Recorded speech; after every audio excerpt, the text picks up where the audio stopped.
અમદાવાદમાં કાંકરિયા દિવાન બલ્લુભાઈ સ્કૂલ બંધ રાખવામાં આવી। કાંકરિયા દિવાન બલ્લુભાઈ સ્કૂલને બંધ રાખી વાલીઓનો જે રોષ 7 ડે સ્કૂલની વિદ્યાર્થીની હત્યા બાદ સામે આવ્યો છે। આ સ્કૂલને પણ બંધ રાખવામાં આવી। પોલીસે સાવચેતીના ભાગરૂપે શાળાઓ બંધ રાખવાની સૂચના આપી હતી।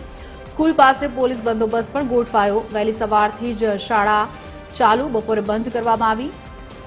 આ નિર્ણયથી વાલીઓમાં રોષ જોવા મળી રહ્યો છે। શાળા સંચાલકોએ વાલીઓને મેસેજ ન કર્યાનો પણ આક્ષેપ થઈ રહ્યો છે। 7 ડે સ્કૂલની ઘટના બાદ શહેરની અન્ય શાળાઓ પણ બંધ રાખવામાં આવી છે। હત્યાની ઘટનાથી વાલીઓમાં સંતાનોની સુરક્ષાને લઈને ચિંતાનો માહોલ જોવા મળ્યો છે।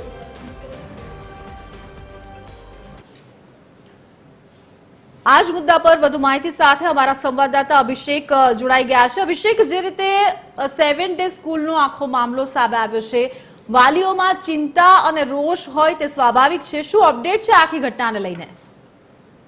બિલકુલ વાત કરીએ તો જે પ્રકારે 7 ડે સ્કૂલમાં વિદ્યાર્થી દ્વારા બીજા વિદ્યાર્થીને જે હત્યાનો મામલો જે છે અને ત્યારબાદ કહી શકાય કે તેના સ્થાનિકો અને વાલીઓમાં એક રોષ જોવા મળ્યો હતો અને તેના પગલે કહી શકાય કે વહેલી સવારથી જ તે આખો જે વિસ્તાર જે છે ત્યાં તમામ વેપારીઓ દ્વારા સ્વૈચ્છિક બંધનું એલાન જે છે તે કરવામાં આવ્યું હતું। ત્યારબાદ કહી શકાય કે આસપાસની જેટલી સ્કૂલો જે છે તે અમુક સ્કૂલો જે છે તે સ્વૈચ્છિક બંધ રાખી હતી અને અમુક સ્કૂલોને બંધ કરવાની ફરજ જે છે તે પડી હતી।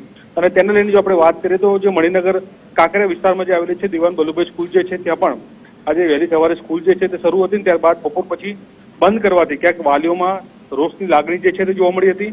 તેનું કહેવાનું હતું કે સ્કૂલના સંચાલકો જે છે તે લોકોએ વાલીને કોઈ પણ પ્રકારનો મેસેજ ન કર્યો હોય તેવા પણ આક્ષેપો જે છે તે વાલીઓ દ્વારા કરવામાં આવ્યા હતા। ત્યારબાદ કહી શકાય કે જે પછી 7 ડે સ્કૂલની ઘટના બાદ હવે શહેરની અન્ય કેટલીક સ્કૂલો જે છે તેને પણ બંધ કરવાની જે નોબત જે છે તે આવી હતી। એટલે કહી શકાય કે જે પ્રકારે આટલી મોટી દુઃખદ ઘટના બની હતી ને ત્યારબાદ તેનો જે ઘટના જે છે તેના પડઘા જે છે તે હત્યાના ઘટના કહી શકાય કે જે પડઘા છે તે આખા અમદાવાદમાં જોવા મળ્યા છે અને તેને લઈને હવે વાલીઓમાં પણ પોતાના સંતાનોને લઈને ક્યાંક ચિંતા જે છે તે જોવા મળી રહી છે અને તેને લઈને અત્યારે હાલ હવે આસપાસના જે વિસ્તારોમાં જે છે તે તમામ અત્યારે હાલ વેપારીઓ દ્વારા સ્વૈચ્છિક બંધનું એલાન કરવામાં આવ્યું છે અને તમામ સ્કૂલો જે છે તે પણ આજે બંધ હાલતમાં જોવા મળી હતી। બિલકુલ, આભાર અભિષેક આ સમગ્ર માહિતી બદલ। તો જે રીતે વાલીઓમાં ચિંતા અને રોષ હોય તે સ્વાભાવિક છે। શાળાએ વાલીઓને જાણ નહોતી કરી અને અચાનક શાળા બપોર બાદ બંધ રાખવાની ફરજ પડી, તેને લઈને વિરોધ પણ સામે આવ્યો।